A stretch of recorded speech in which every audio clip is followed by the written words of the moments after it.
سارا نے ایک پرانی سی مٹی سے باریک کتاب دیکھی جو ایک پتھر پر رکھی تھی۔ اس نے دھڑکتے دل سے وہ کتاب اٹھائی۔ جیسے ہی سارا نے کتاب کھولی، ایک چمکدار روشنی نکلی اور اس کی آنکھوں کے سامنے اس کا ماضی دوڑنے لگا۔ یہ سب میرے ساتھ کیوں ہو رہا ہے؟ سارا کی آواز کپ کپائی۔ زارون نے جواب دیا، تمہارا ماضی ہی تمہاری طاقت ہے، یہ جاننا ضروری تھا۔ شفق نے کتاب بند کی، مگر اس کی آنکھوں میں وہ تمام مناظر اب بھی تازہ تھے۔ اس کا دل بوجھل ہو چکا تھا، مگر وہ جانتی تھی اب پیچھے ہٹنا ممکن نہیں۔ اب ہمیں اگلا قدم اٹھانا ہوگا، زارون نے نرمی سے کہا۔ تم تیار ہو؟ زارون نے ایک خفیہ غار کے اندر جانے کا راستہ دکھایا، جہاں پرانی دیواروں پر جادوئی نشانات چمک رہے تھے۔ سارا نے غار کے اندر ایک دروازہ دیکھا جو خود بخود کھلنے لگا، جیسے وہ اس کا انتظار کر رہا ہو۔ یہ دروازہ تمہارے خون کی پکار پر کھلا ہے، تمہاری روح سے جڑا ہے، زارون کی آواز گونجی۔ سارا نے دروازے کے اس پار قدم رکھا۔ وہاں ایک روشن دائرہ تھا جو اس کے قدموں کے نیچے جگمگا رہا تھا۔ روشنی تیز ہونے لگی اور سارا کے قدموں سے ایک نئی طاقت نکلنے لگی۔ اس نے آنکھیں بند کر کے خود کو اس طاقت کے حوالے کر دیا۔ روشنی کے ختم ہوتے ہی سارا نیچے گر گئی۔ اس کی سانسیں تیز تھیں اور پورا جسم کانپ رہا تھا۔ زارون فوراً اس کے قریب آیا۔ کیا تم ٹھیک ہو؟ زارون نے دھیمی آواز میں پوچھا۔ سارا نے آہستہ سے آنکھیں کھولیں۔ میرے اندر کچھ بدل گیا ہے، سارا نے کہا، اور اس کے ہاتھوں سے روشنی کی لکیر نکلتی دکھائی دی۔ یہ تمہاری پہلی علامت ہے، تمہاری طاقت جاگ اٹھی ہے، زارون نے آہستہ سے سارا سے کہا۔ سارا نے پہلا قدم اپنے نئے وجود کے ساتھ اٹھایا۔ اس کی آنکھوں میں طاقت اور خوف ساتھ ساتھ جھلک رہے تھے۔ ایک نئی سرنگ کے دہانے پر پہنچ کر زارون رکا۔ یہاں سے تمہیں اکیلے جانا ہوگا سارا، اس نے گہرے لہجے میں کہا۔ سارا نے بغیر کچھ کہے سر ہلایا اور تنہا تاریکی میں قدم رکھ دیا، نئی آزمائشوں کی طرف۔ اگر آپ کو کہانیاں پسند ہیں تو اس دل کو چھو لینے والی کہانی کو آخر تک ضرور دیکھیں۔ چینل کو سبسکرائب کرنا نہ بھولیں تاکہ میری آنے والی ہر کہانی آپ تک بر وقت پہنچ سکے۔ سارا نے اندھیرے میں قدم رکھا۔ ہر طرف خاموشی طاری تھی، صرف اس کے دل کی دھڑکن سنائی دے رہی تھی۔ اچانک ایک سرگوشی سنائی دی، غیر واضح اور پر اسرار۔ سارا چونک گئی۔ ایک سایہ سامنے نمودار ہوا اور سارا نے خود کو اس کے سامنے کھڑا پایا۔ وہ کوئی عام سایہ نہیں تھا۔ سایہ بولا، کیا تم اپنی اصل کو تسلیم کرتی ہو؟ اس کی آواز سارا کے کانوں میں گونجی۔ سارا نے اپنی آنکھیں بند کیں اور اس کے جسم سے روشنی پھوٹنے لگی۔ سایہ پیچھے ہٹ گیا، سایہ غائب ہو گیا اور سارا تنہا کھڑی رہ گئی، مگر اب وہ پہلے سے مضبوط تھی۔ سارا نے پہلی بار اپنی طاقت کو آزمایا۔ اس کے ہاتھوں سے روشنی کی ایک کرن نکلی جو اندھیرے میں چمکی۔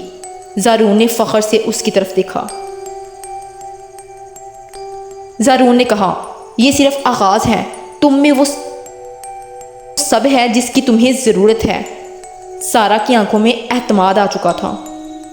سارا نے کہا، میں ڈرتی نہیں، اب میں اپنی تقدیر خود لکھوں گی۔ اس کی آواز میں وہ طاقت تھی جو پہلے کبھی نہ تھی۔ سارا نے خواب میں ایک سنہری دروازہ دیکھا جس کے پیچھے روشنی کی چمک تھی۔ ایک نسوانی آواز نے اسے پکارا، اپنے دل کی سچائی کو پہچانو سارا۔ سارا کی آنکھ کھلی تو وہ پسینے میں بھیگی ہوئی تھی۔ زارون نے اس کے چہرے کی طرف دیکھا، فکر مند ہو کر پوچھا، کیا دیکھا تم نے خواب میں؟ میں نے ایک دروازہ دیکھا اور ایک آواز نے مجھے بلایا، کیا یہ کوئی اشارہ ہے؟ سارا نے سوال کیا۔ زارون نے نرمی سے کہا، یہ دروازہ تمہاری اصل کی طرف کھلتا ہے سارا، اب وقت ہے اسے کھولنے کا۔ سارا نے دل میں فیصلہ کر لیا، چاہے جو ہو میں اپنی حقیقت کو جان کر رہوں گی۔ زارون نے سارا کو ایک قدیم غار کی طرف لے جانا شروع کیا جہاں دروازہ اصل میں موجود تھا۔ راستے میں اندھیرا، ہوائیں اور سرگوشیاں تھیں۔ آخرکار سارا نے اس دروازے کو دیکھا جو خواب میں تھا، اب وہ جاگتے عالم میں اس کے سامنے تھا۔ سارا نے گاؤں کے باہر اس ویران مقام کا رخ کیا جہاں زارون نے اسے آنے کا کہا تھا۔ فضا میں سناٹا چھایا ہوا تھا۔ زارون اس مقام پر پہلے سے موجود تھا۔ اس کی آنکھوں میں ایک نئی سنجیدگی تھی۔ تم نے بلایا؟ سارا نے دھیمی آواز میں پوچھا، جیسے اسے کچھ آنے والے خطرے کا احساس ہو۔ وقت آ چکا ہے سارا، تمہیں اس راز کا سامنا کرنا ہوگا جو برسوں سے چھپا ہے، زارون نے سنجیدگی سے کہا۔ زارون نے اپنی ہتھیلی پھیلائی، ایک روشن دھند میں لپٹا ہوا منظر ظاہر ہوا، ایک محل، ایک قید اور سارا کی ماں کی جھلک۔ یہ میری ماں ہے؟ سارا کی آواز کپ کپائی، جیسے وقت تھم گیا ہو۔ زارون نے کہا، تمہیں اسے آزاد کرنا ہوگا اور اس کے لیے تمہیں قلعے کے اندر جانا ہوگا جہاں کئی جادوئی خطرے ہیں۔ سارا کی رات آنکھوں میں کٹ گئی، دل میں بے چینی تھی، جیسے کچھ اہم ہونے والا ہو۔ وہ آسمان کی طرف دیکھ رہی تھی، ستاروں میں کوئی پیغام تلاش کر رہی تھی۔ زارون چھپ کر اسے دیکھ رہا تھا، جیسے اس کی حفاظت کر رہا ہو۔ وہ اس کی موجودگی کو محسوس کر سکتی تھی، مگر نظر نہیں آ رہا تھا۔ تم یہاں ہو نا؟ سارا نے دھیرے سے کہا، جیسے زارون کے دل کی آواز اس نے سن لی ہو۔ زارون زمین پر اترا خاموشی سے اور اس کے سامنے آ کھڑا ہوا۔ سارا نے حیرت سے اس کی طرف دیکھا، لیکن ڈری نہیں۔ میں ہمیشہ تمہارے ساتھ ہوں سارا، چاہے نظر نہ آؤں، زارون نے کہا، اور اس کے الفاظ میں سکون تھا۔ شفق اور زارون پہاڑوں کے درمیان ایک پراسرار دروازے تک پہنچتے ہیں، جہاں ان کی آخری آزمائش ان کی منتظر ہوتی ہے۔ سارا کی ہتھیلی پر ایک طلسماتی علامت روشن ہو جاتی ہے، جو دروازے کو کھولنے کی کنجی ہے۔ دروازے کے اندر داخل ہوتے ہی وہ ایک پراسرار اور قدیم دنیا میں پہنچتے ہیں، جہاں وقت تھم سا گیا ہے۔ سارا اور زارون قلعے کے دروازے پر پہنچے۔ قلعہ پرانے زمانے کا تھا، جس کے دروازے پر جادوئی نشان چمک رہے تھے۔ سارا نے ایک لمحے کے لیے ہچکچاہٹ محسوس کی، لیکن زارون نے اس کا ہاتھ تھام کر اسے حوصلہ دیا۔ قلعے کے اندر داخل ہوتے ہی ایک جادوئی راہداری ان کے سامنے آئی۔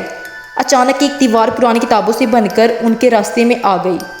زارون نے اپنی طاقت سے دیوار کو ہٹانے کی کوشش کی، لیکن کچھ کامیابی نہ ہوئی۔ سارا نے دیوار کی طرف قدم بڑھایا اور ایک کتاب کو چھوا۔ اچانک دیوار غائب ہو گئی اور ایک نیا راستہ کھل گیا۔ زارون نے حیرت سے سارا کی طرف دیکھا۔ نئے راستے پر چلتے ہوئے وہ ایک بڑے ہال میں پہنچے، جہاں سارا کی ماں ایک جادوئی قید میں تھی۔ سارا نے دوڑ کر اپنی ماں کی طرف بڑھنا چاہا، لیکن ایک جادوئی رکاوٹ نے اسے روک دیا۔ زارون نے سارا سے کہا، یہ قید صرف تمہارے دل کی طاقت سے ٹوٹ سکتی ہے، اپنی محبت اور یقین کو استعمال کرو۔ سارا نے آنکھیں بند کی اور دل سے دعا کی۔ اچانک قید ٹوٹ گئی اور اس کی ماں آزاد ہو گئی۔ سارا نے اپنی ماں کو گلے لگایا، آنکھوں میں خوشی کے آنسو تھے۔ زارون نے مسکرا کر ان کی خوشی دیکھی۔ قلعہ دھیرے دھیرے غائب ہونے لگا، جیسے اس کا مقصد پورا ہو گیا۔ گاؤں واپس پہنچ کر سارا اور اس کی ماں نے نئی زندگی کا آغاز کیا۔ زارون نے انہیں الوداع کہا، لیکن سارا جانتی تھی کہ وہ ہمیشہ اس کے دل کے قریب رہے گا۔ اس کہانی کا اخلاقی سبق یہ ہے، انسان کی اصل طاقت اس کے اندر ہوتی ہے، اور جب وہ خود پر یقین رکھتا ہے تو وہ ناممکن کو بھی ممکن بنا سکتا ہے۔ سچی نیت، حوصلہ اور محبت نہ صرف مشکلات کا سامنا کرنے میں مدد دیتی ہے، بلکہ قسمت کو بھی بدل سکتی ہے۔